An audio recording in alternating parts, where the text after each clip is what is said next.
apply for a credit card. I said, sure, what I got to lose? Sure.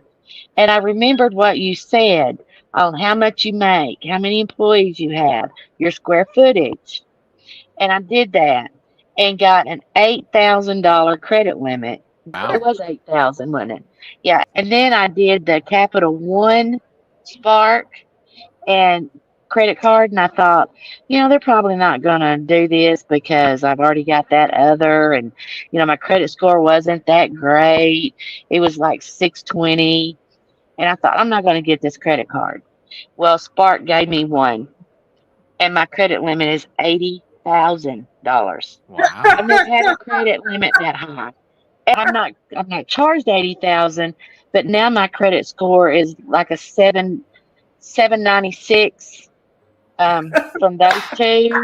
And so they said, well, you can just come in and buy anything you want now, but I don't want to do that. I want to build it, but I want a good credit score.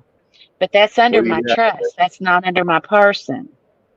Those that two were is, under my trust. it's amazing. This stuff really works. I mean, your story is really super inspiring. I really appreciate your time to come on here and explain 80,000 credit limit.